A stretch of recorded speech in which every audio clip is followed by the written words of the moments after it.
Kalau lisan kita biasakan untuk sesuatu yang kotor, yang tidak baik, jangankan untuk anjing, untuk manusia terucap anjing, ya kan? Betul enggak? Ya. Betul enggak? Manusia pun kita panggil anjing, padahal dia manusia. Wa nastaghfiruhu wa nastahdihi wa na'udzu billahi min syururi anfusina wa min sayyiati a'malina may yahdihillahu fala mudilla lahu wa may yudlil fala hadiyalah. Asyhadu an la ilaha illallah wahdahu la syarikalah wa asyhadu anna Muhammadan abduhu wa rasuluh. Allahumma salli wa sallim wa barik ala sayyidina Muhammadin wa ala alihi wa sahbihi wa sallim. Subhanaka la ilma lana illa ma 'allamtana innaka antal alimul hakim. Allahumma alimna ma yanfa'una wanfa'na bima 'allamtana wa zidna ilma. Amma ba'du. Ahibati fillah, saudara-saudaraku seiman dan seakidah yang dimuliakan Allah dan diridhokan Rasulullah sallallahu alaihi wasallam. Alhamdulillah, dengan izin Allah, Allah perjumpakan kita kembali di masjid yang mulia ini, Masjid Al-Ma'mur, Lamprit, Kota Banda Aceh yang dimuliakan Allah. Mohon maaf, beberapa pertemuan yang lalu kami tidak berada di Aceh, sehingga kami tidak sempat hadir untuk kajian kita setiap malam Sabtu ini. Alhamdulillah, malam ini kita akan melanjutkan dan kita bicara tentang topik yang semua kita saat ini sedang menanti-nanti dan menunggu-nunggu, yaitu topik tentang kedatangan bulan suci Ramadan.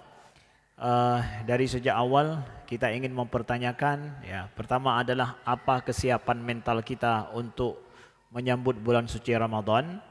Kemudian apa makna yang akan kita lakukan dalam menyongsong bulan suci Ramadan ini yang akan datang.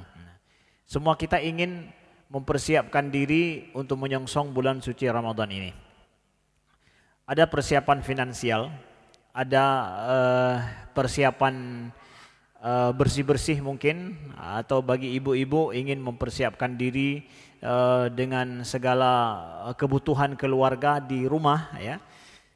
Dan lebih penting daripada itu adalah mempersiapkan mental dan spiritual kita, jiwa kita, ruhani kita dalam menyambut bulan suci Ramadan ini. Ini yang menjadi fokus pembicaraan kami, terutama adalah untuk kawan-kawan muda. Bagaimana kita yang muda ini menyikapi dan mempersiapkan diri untuk menyongsong datangnya bulan suci Ramadan. Ini tidak ada yang kita pikirkan setelah beberapa hari lagi ini adalah kecuali tentang bulan Ramadan. Kita harapkan kita itu terfokus, ya, berpikir tentang bulan suci Ramadan yang akan kita nantikan beberapa hari lagi. Nah, pertama yang ingin kami sampaikan adalah bahwa bulan suci Ramadan ini yang kita tunggu-tunggu itu bulan kegembiraan, bulan kemuliaan. Sebagaimana sabda Nabi sallallahu alaihi wasallam bahwa dia adalah syahrul mubarak, yaitu bulan yang diberkahi oleh Allah Subhanahu wa taala. Dan disampaikan oleh Nabi juga bahwa fihi lailatun khairum min alfi syahr man hurrima khairaha faqad hurim, bahwa pada bulan tersebut ada malam yang lebih baik daripada 1000 bulan. Siapa yang enggak mendapatkan kebaikan daripada bulan tersebut, maka tidak pantas dia mendapatkan kebaikan juga. Jadi ini betul-betul kita pahami sebagai bulan rahmat Allah yang turun kepada kita. Datangnya bulan Ramadan setiap waktu, setiap masa dalam setahun sekali. Ini adalah saatnya kita mereset ulang mental kita, spiritual kita, jiwa kita, jasad kita, ya, jasad tubuh ini juga kita reset ulang. Ini penting, ini perlu, setiap setahun sekali ini datang. Dan ini kita butuhkan rahmat Allah bagi tubuh, bagi jiwa, bagi mental kita, saudaraku dan kawan-kawanku yang dimuliakan Allah. Maka kita maknakan datangnya bulan suci Ramadan ini adalah saatnya kita pahami bahwa diri kita ini, tubuh kita ini punya dimensi lain daripada dimensi materi. Saatnya kita menemukan kembali dimensi yang hilang daripada diri kita selama setahun ini.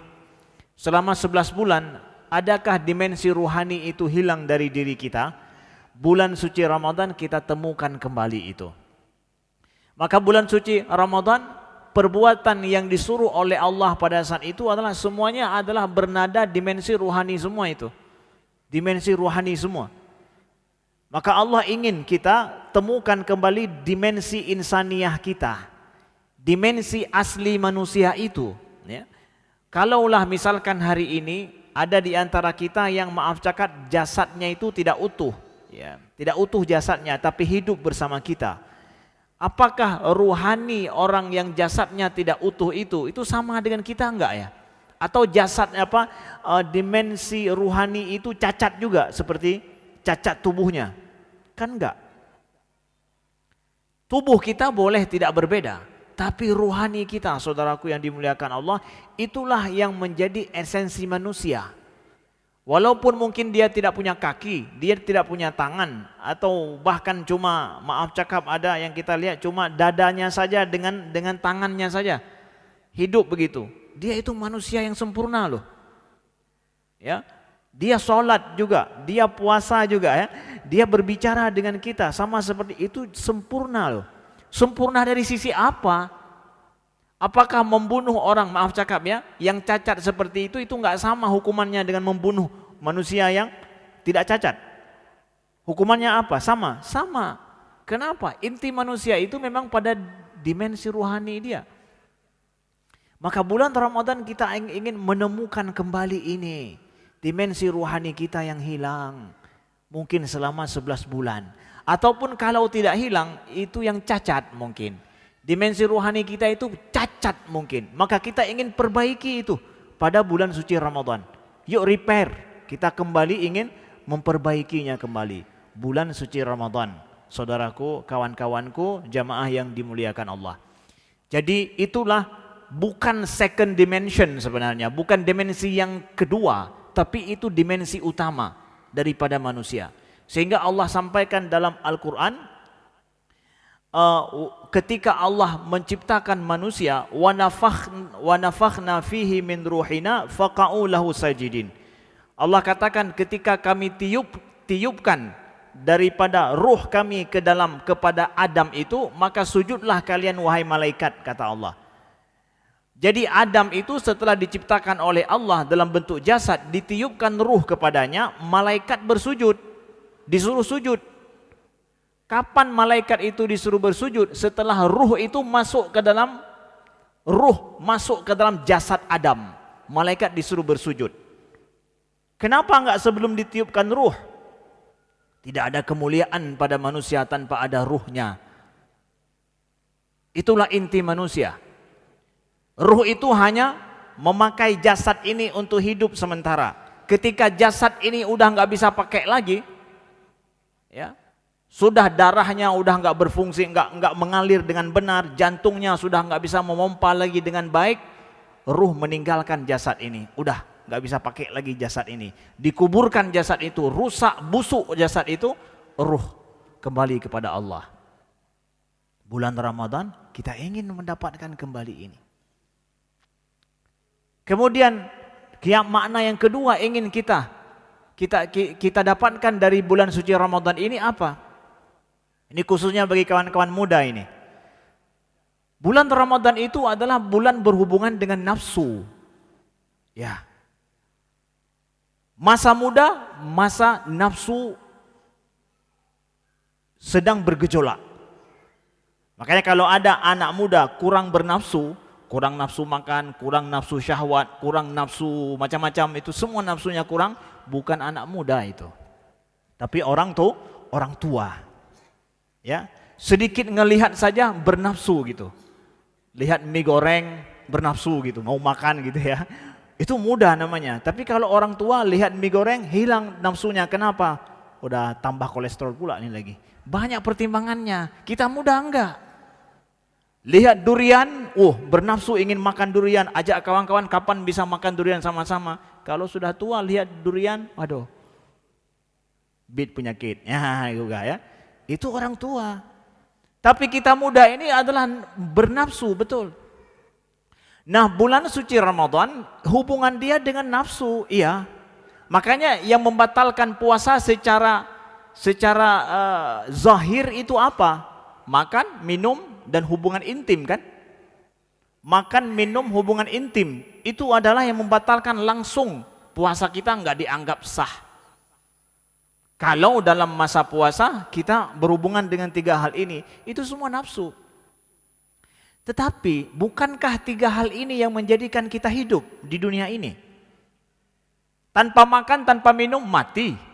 Tanpa ada nafsu syahwat, tidak akan ada generasi manusia ke depan. Kenapa itu ditahan? Padahal itu yang menjadikan kehidupan kita itu ada. Justru itu yang ditahan. Nah, disinilah Ramadan datang, puasa itu datang untuk mengembalikan kembali nafsu itu kapan dipakai. Pengontrolan nafsu. Kembali kita ingin manusia ini kontrol nafsumu. Nafsu boleh ada, tapi harus dikontrol. Itu persis seperti minyak, bensin, ataupun ya pertalit atau apa saja, bahan bakar. Bahan bakar itu berbahaya, ya. Bahkan bisa membakar pom bensin. Itu bisa terbakar, maaf cakap, seperti yang terjadi beberapa waktu lalu. Wih, bahaya sekali bahan bakar itu. Kenapa? Menimbulkan korban.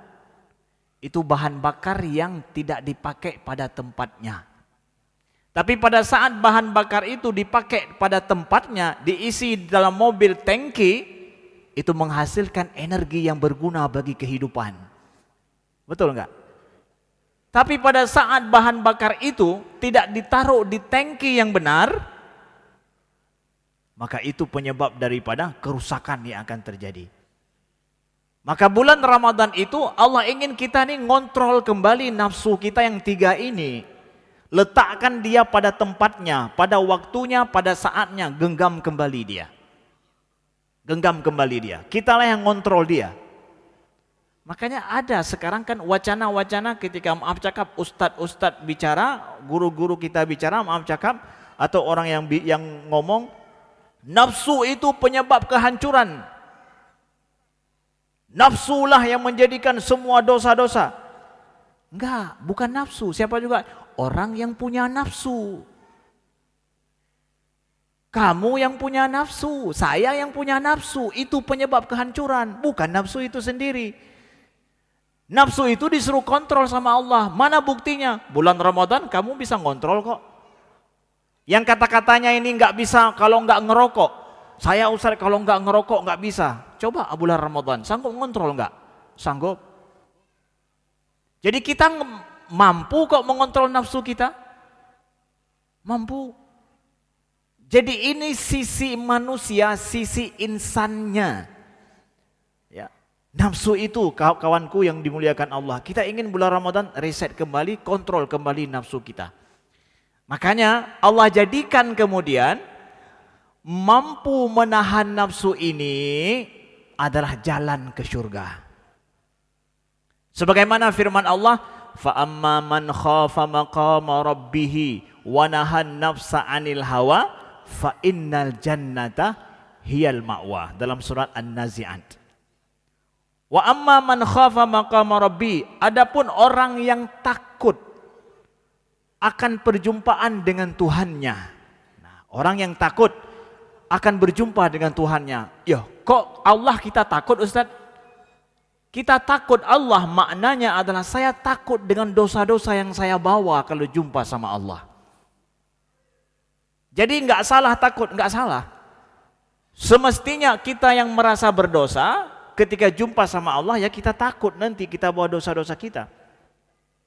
Lalu wanahan nafsa 'anil hawa. Lalu dia menahan nafsunya daripada hawa, menahan hawa nafsunya. Fa innal jannata hiyal ma'wa, sesungguhnya syurgalah tempat kembalinya. Allah hubungkan antara tempat kembali kita ke surga dengan kemampuan menahan nafsu.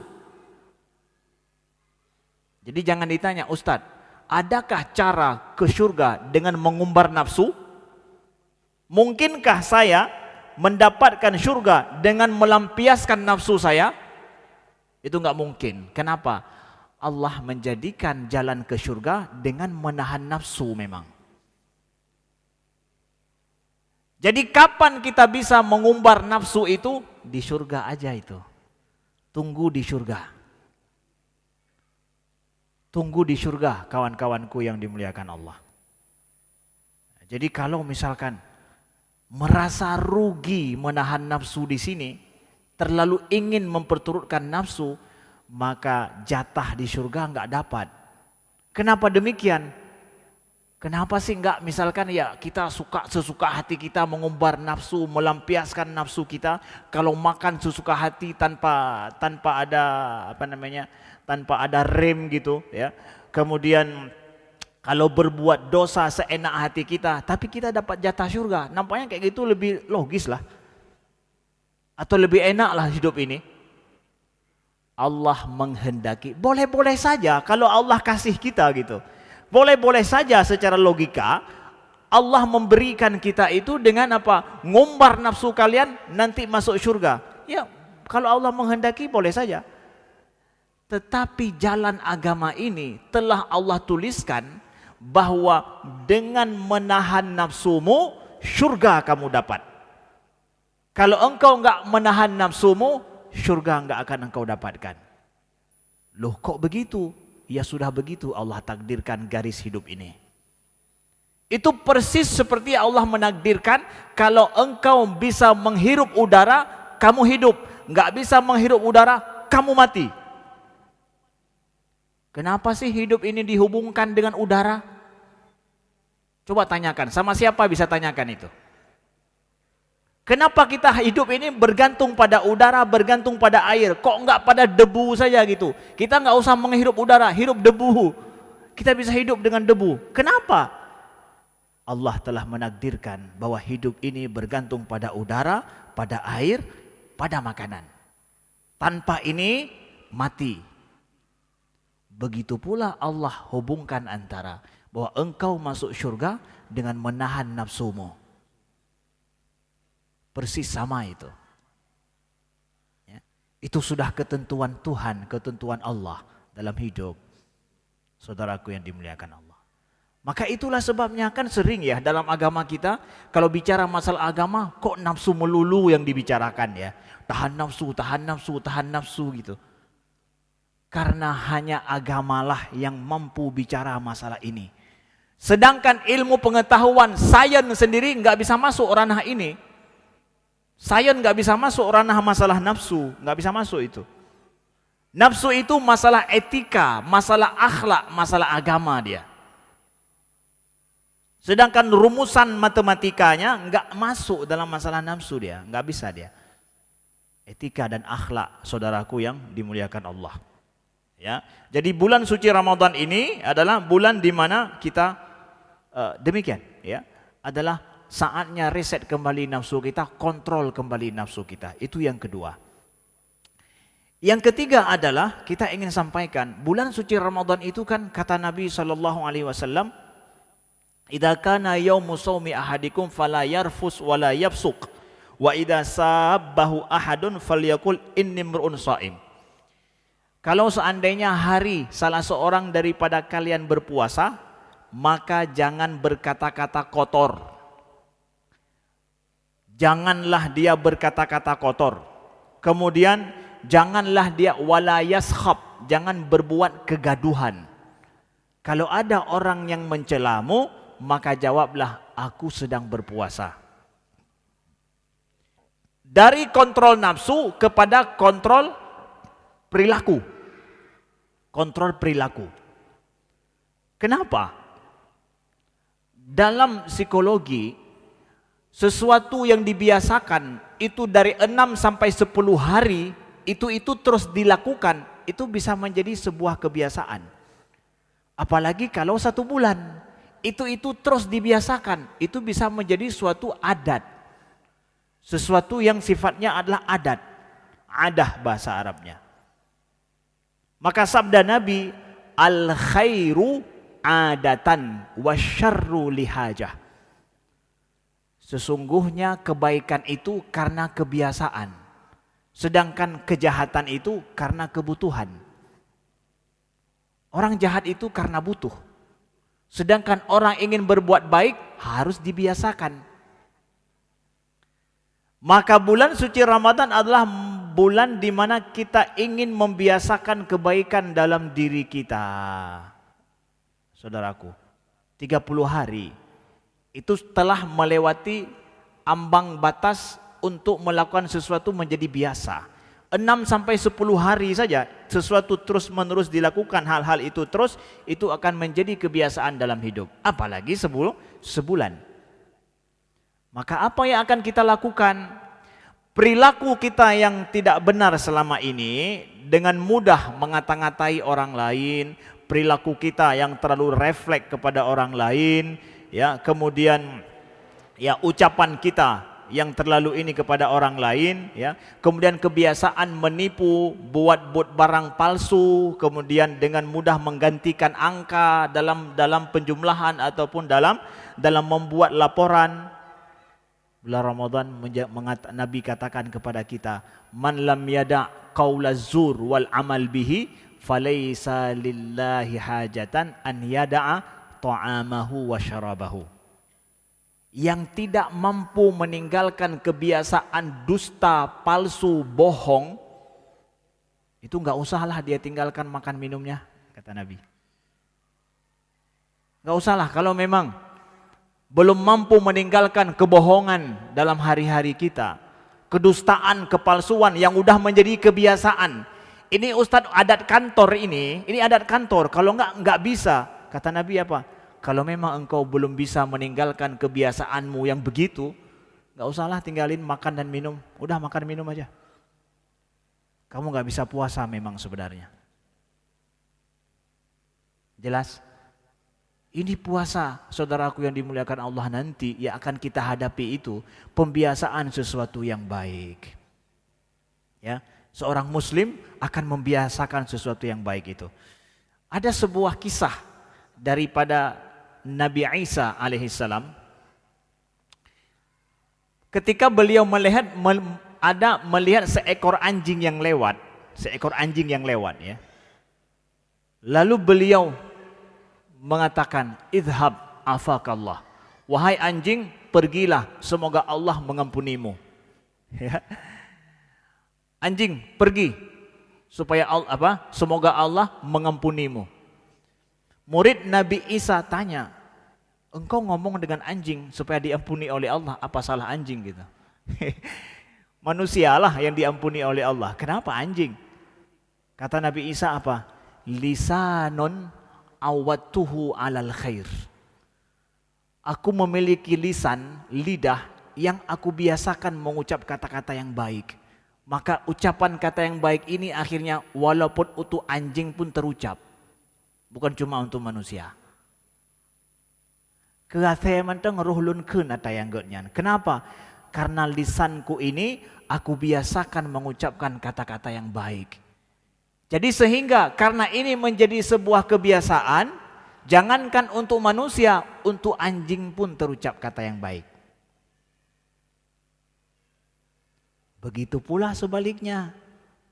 Kalau lisan kita biasakan untuk sesuatu yang kotor, yang tidak baik, jangankan untuk anjing, untuk manusia terucap anjing, ya kan? Betul enggak? Ya. Betul enggak? Manusia pun kita panggil anjing, padahal dia manusia. Kenapa engkau panggil anjing? Ya. Karena kebiasaan. Maka biasakan kata-kata yang baik. Dalam hidup, biasakan itu. Sehingga walaupun salah kita ucapkan bukan kepada orang yang pantas, tapi enggak masalah. Kenapa? Kata yang baik. Lisanun awattu alal khair. Lisanku ini sudah kubiasakan mengucapkan kata-kata yang baik. Jadi walaupun kepada anjing sekalipun akan terucap kata yang baik. Ya. Nah, saudaraku yang dimuliakan Allah, itu kejiwaan kita yang ingin kita persiapkan untuk menyongsong bulan suci Ramadan yang akan datang. Nah, kemudian untuk kawan-kawan muda juga pesan daripada kami adalah, ya, bulan Ramadan nanti kita akan belajar tuh ada waktu loh. Kita mulai puasa dari terbit fajar sampai terbenam matahari, ya. Dari terbit fajar sampai terbenam matahari. Ini pesan penting untuk kawan-kawan milenial nih.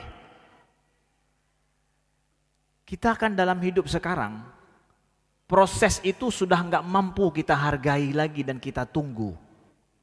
Bahwa segala sesuatu yang kita inginkan dalam hidup itu ada waktunya, ada prosesnya, itu harus dijalani dan harus dihargai dalam hidup. Semua itu adalah by proses, ada proses yang berlaku dalam hidup. Ada waktu yang harus kita ambil, kita pertimbangkan. Ramadan, puasa, dari terbit fajar sampai terbenam matahari. Jangan coba-coba mengurangi atau menambah waktu, enggak ada. Tepat pada waktunya engkau bisa berbuka. Kalau 10 menit, 5 menit lebih cepat engkau menyelesaikan proses, batal puasamu. Unsur waktu, time itu betul-betul perlu dalam hidup. Hari ini saja ngirim WA belum tercontreng 2 mulai bingung.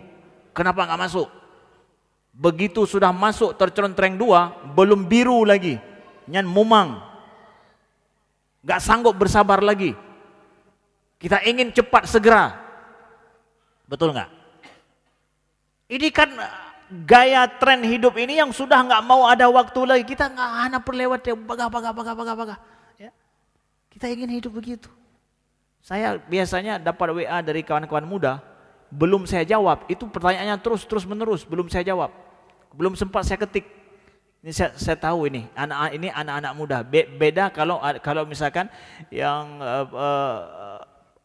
pengurus masjid yang tua, maaf cakap yang sudah berumur, itu ditunggu sampai besok saya jawab. Alhamdulillah sudah jawab Ustaz. Tapi kalau yang muda-muda belum dijawab langsung, itu ditanya lagi terus. Kapan Ustaz? Bisa nggak? Saya tahu ini memang, ya, beda kejiwaannya, ya. Anak muda sekarang ini sudah rasanya unsur waktu dalam hidup itu, proses itu nggak menjadi pertimbangan.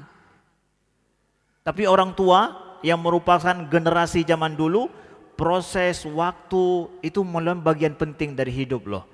Gak bisa digeser waktu itu. Ya emang harus bersabar. Waktu ada prosesnya harus kita tunggu. Ramadan mengajarkan kita bulan Ramadan bahwa waktu itu adalah faktor penting dalam hidup. Gak bisa digeser dia. Waktu sudah begitu. Dari terbit fajar sampai terbenam matahari. Maka pada saat nantinya kita berbuka puasa, kata Nabi apa? Lis-shaimi farhatan. Farhatun inda fitrihi wa farhatun inda liqa'i rabbih. Bagi orang yang berpuasa itu punya 2 kebahagiaan. Ya, yang puasa itu punya 2 kebahagiaan kata Nabi SAW. Yang pertama, farhatun inda fitrihi, bahagia ketika dia berbuka puasa. Why? Kenapa engkau bahagia ketika berbuka puasa? Kenapa? Karena kita telah melewati proses itu dengan sabar sekali. Kita sudah mengambil waktu itu sesuai dengan yang diminta. Allah minta waktu untuk menyelesaikan proses ini, waktunya sekian-sekian. Proses itu kita lewati dengan baik. Bahagia tidak? Senangnya bukan main. Kenapa? Betul-betul waktu dan saya lewati proses itu. Maka begitulah kawan-kawan muda sekalian, di dalam hidup kita ini, proses itu selalu bagian penting dari hidup loh. Waktu itu harus take time, itu betul-betul kita ambil waktu. Ada waktu yang berlaku dalam hidup. Gak bisa engkau melompat begitu. Bahkan menginginkan sesuatu sebelum datang masanya, jangan. Memang nafsu muda ini menggebu-gebu ingin cepat. Enggak. Tetap semua itu by proses. Enggak bisa kita mendapatkan sesuatu lebih cepat dari waktunya, enggak bisa. Bahkan orang Arab bilang begini, man ista'jala amran qabla awanihi uqiba bihirmanihi. Barang siapa yang tergesa-gesa untuk mendapatkan sesuatu sebelum waktu dan masanya, maka dia tidak akan mendapatkan hal tersebut. Coba buka puasa sebelum masanya. harus qadha lagi puasa itu. Enggak dianggap hari itu. Ya. Jadi kalau engkau ingin tergesa-gesa sesuatu kawan-kawanku yang muda-muda ini, sebelum masanya enggak mau melewati proses dengan benar, dengan baik, udah kamu enggak akan pernah mendapatkan apa-apa dalam hidup, enggak bisa. Maka begitu juga nanti kalau kalian sudah kecantol sama seorang gadis, sama seorang pemuda, ya udah mau nikah, enggak mau lagi sabar ini sabar itu, hana penting, yang pokoknya menikah laju. Proses harus kalian lewati dengan baik. Kalau kalian nggak mampu melewati proses pernikahan dengan cara yang bijak dan baik, boleh jadi nauzubillah, nggak tahu apa yang terjadi dengan keluargamu nanti di tengah jalan. Ya, itu proses lu harus terus. Kalian akan dapatkan masa ketika jatuh hati kepada seorang gadis atau jatuh hati kepada seorang pemuda. Ya, ada proses yang harus dilewati dengan baik, dengan bijak. Ada waktu yang harus diambil. Bersabar dengan baik, harus bijak betul itu. Ya. Nah, jadi sekali lagi Ustaz sampaikan bahwa apa? Ramadan, bulan puasa nanti kita belajar bahwa waktu dan proses itu bagian penting daripada kehidupan, bahkan dalam ibadah sekalipun. Itu mereset kembali daripada proses hidup kita, kawan-kawanku yang dimuliakan Allah. Yang terakhir adalah kita yang muda ini ingin mencoba banyak hal. Kita ingin coba banyak hal sekali dalam hidup. Maka silakan dalam bulan Ramadan ini coba sesuatu yang kalian walaupun jarang kalian lakukan. Kalau masa muda nggak berani mencoba hal-hal yang baru, itu bukan orang muda namanya, udah tua itu. Walaupun rambutnya hitam, tapi sebenarnya sudah putih lah. Macam saya ini, sudah tua. Ya. Tapi yang menjadikan kamu muda apa? Mau ingin tahu yang besar, ingin mencoba banyak hal, itu bagus. Itu anak muda namanya. Bek umur mentang 20-25 tahun, tapi pikiran katuha. Siapa hak nyauhat jihat ini enggak mau, itu enggak mau, enggak semangat ini, enggak semangat itu. Itu maaf cakap orang tua ya. Itu udah orang tua itu. Tapi orang muda ingin ini, ingin itu, hal-hal yang baru dalam hidup. Maka bulan Ramadan ini cobalah hal-hal yang baru dalam hidup. Walaupun enggak lazim engkau lakukan. Selama itu baik. Selama itu baik. Gimana rasanya kalau misalkan menjaga sholat 5 waktu tepat waktunya ya. Sebelum azan sudah di masjid. Gimana sih rasanya itu? Gimana kalau saya menjaga waktu? Contoh misalkan. Gimana rasanya kalau saya bulan Ramadan itu lebih sering di masjid ketimbang di luar masjid kalau tidak ada masalah, kalau tidak ada kesibukan. Gimana rasanya ini? Perasaannya itu seperti apa? Gimana rasanya kalau seandainya bulan Ramadan itu saya nggak pernah tinggal tarawih. Tarawih terus, sholat malam gitu. Nggak pernah tinggal, macam orang tua lah. Kebiasaan anak-anak muda, ya mungkin ya di masjid itu orang tua. Ini sekarang coba, kalian yang muda, kita yang muda ini, gimana rasanya kalau seandainya di bulan Ramadan ini sering ke masjid, sering bersama dengan masjid. Bahkan kalian coba 10 terakhir iktikaf penuh di masjid. Karena apa? Kalian nggak punya anak, nggak punya istri, nggak punya uang juga. Iktikaf aja di masjid. Ada yang kasih duit kok, ada yang kasih makan. Coba kalian coba itu. Gimana rasanya ya iktikaf 10 hari di masjid? Apa kejadiannya? Coba itu. Anak muda. Ada banyak faktor waktu yang menjadikan dia bisa mencoba hal yang baru, yang positif. Tantangan bagi kalian, bagi kita semua untuk bulan suci Ramadan nanti. Mudah-mudahan ini menyemangatkan kita untuk masuk bulan suci Ramadan. Kami mohon atas segala kekurangan dan mungkin kami sampaikan ya di kesempatan ini. Mudah-mudahan kita jumpa pekan setelah Ramadan nantinya, setelah Lebaran. Mudah-mudahan Allah panjangkan umur kita. Semua masuk bulan suci Ramadan, sempat beribadah bulan suci Ramadan. Allah pertemukan kita kembali setelah Aidul Fitri Mubarak insya-Allah taala. Mohon doa daripada para jamaah sekalian. Maaf atas segala kekurangan. Subhanakallahumma wa bihamdika, asyhadu an la ilaha illa anta, astaghfiruka wa atubu ilaika. Wassalamualaikum warahmatullahi wabarakatuh.